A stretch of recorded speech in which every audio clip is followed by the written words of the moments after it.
What's going on, everyone? So, Rohan Cambell, right? Many of you may be familiar with him in Halloween Ends. He played Corey Cunningham in Halloween Ends. Well, he is going to play the iconic staple in horror franchise Billy the Killer, in a remake of the classic Silent Night, Deadly Night.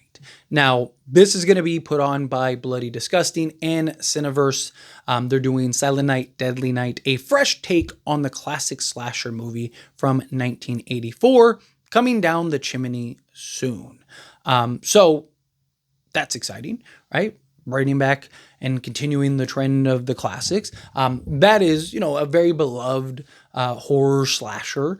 Santa just pummeling folks, right? But with Halloween Ends, and you see Rohan, in his portrayal of Corey, a lot of people have bad taste in their mouth about him, right? He kind of became Michael Myers in Halloween Ends, which, hey, first off, just in like a simple sense, good for him. I mean, he's gonna get to play Billy and Michael, right? Like, hey, man, that guy's just taking over the classic horror scene. But a lot of people were very disappointed, myself included, with Halloween Ends. It just didn't make sense. It just was like you had a clear direction and story, and you just went completely left field with it.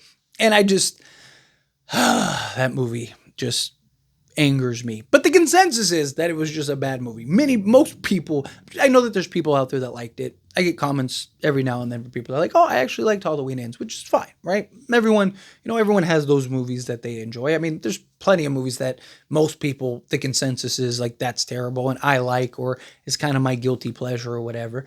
But I thought that was bad. However, I don't want to make this a Halloween movie or video, but it's just given Rowan's playing, Billy, it makes sense. But, the classic Silent Night, Deadly Night, for those that aren't familiar, came out in 1984, November 9th, 1984, on a budget of $750,000, which this version is going to be a lot more, I imagine.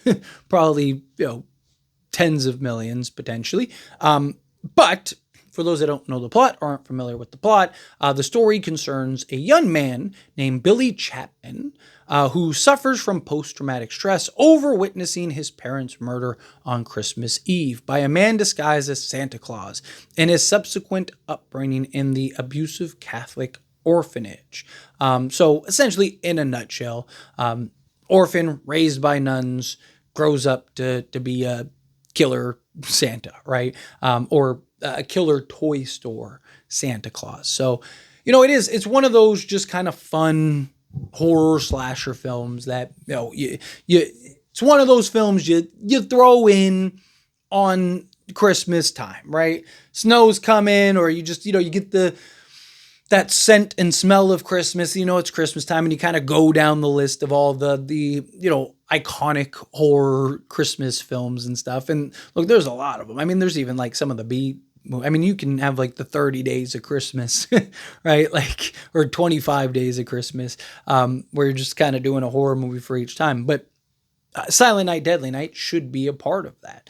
At the end of the day, look, it's another remake to an iconic classic, right? Now, it's not as mainstream. It's not as, familiar. Like, you could probably walk down the street and ask, 100 people, hey, what's your opinion on Silent Night, Deadly Night? And I wouldn't be surprised if like 90 of them are like, what's that? Right? Like, most people probably have no idea. Where if you did something like that with like, like what's your favorite Halloween, Michael Myers film? Almost all 100 people would probably be like, oh, the classic or whatever, right? So it's not this mainstay film, but like for the horror fans, the horror zeitgeist, like that is a very memorable horror classic that, people default to and talk about, and people have made podcasts and all kinds of stuff about it. So it is in the horror ethos. So my concern always with these kind of remakes and requels and stuff, or this would be a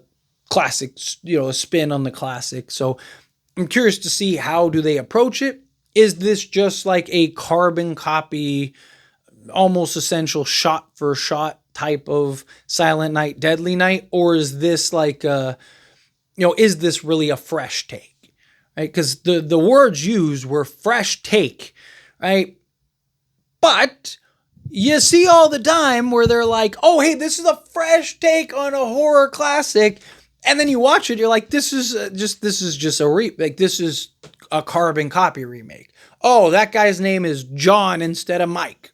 Oh, it is fresh. It is, it is different, right? Like, so I with all of these, I want them to do right by it. Like, look, Hollywood has been incredibly hit or miss with these horror remakes and requels and, direct sequels and all that stuff, right? Like, Hollywood they bought some ones. Halloween Ends, right, is a great example. Even Halloween Kills kind of is mixed, right? People either love that movie or hate that movie. The consensus is Halloween 18, that was a Halloween film, that was great. Halloween Kills was kind of split 50-50.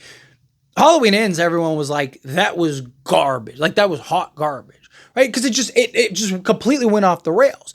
And then David Gordon Green goes and does The Exorcist Believer, and everyone's like, this is just as bad, if not worse. And he ends up getting ran off, and, but you see it with these remakes and requels. Now, look, there have been some great remakes over the years, right? One that comes to mind as far as remake goes, not really the requel route, right? Because, you could argue Scream and some of these other things, but they're not requels. This is like a remake. You look at Friday the 13th with Jared Padalecki and what's her name? Hannah Baker or something like that. Those two, when they did that, I actually thought that was a good sequel. I thought that was like a good remake to a horror classic type of thing, right? But, you're seeing a lot, like I Know What You Did Last Summer's come out. We're getting another Scream movie. You're getting another Final Destination movie. You've had these things time and time again. But granted, again, those are sequels and you're trying to incorporate legacy characters, all that stuff, where this is a direct remake, or not a direct remake, just a remake. I look at, like Dawn of the Dead, right? The one with who was it, Mekhi Phifer, and I thought that one, that was a good one, right? Like, that was one of the better remakes. Evil Dead, like there are good ones that have been out there. I really hope that this is one of them. I really hope that we go watch this, whether it's on a streaming service or like Screenbox or something like that, or if this actually goes to theaters. Whatever they decide to do with it, I hope they do right by it, because this is a horror franchise that you want to see have success, right? But anyway, as always, this is a discussion, and I pass a question on you. Let me know your thoughts and opinions down in the comments below. What do you think? How do you feel? What are your thoughts?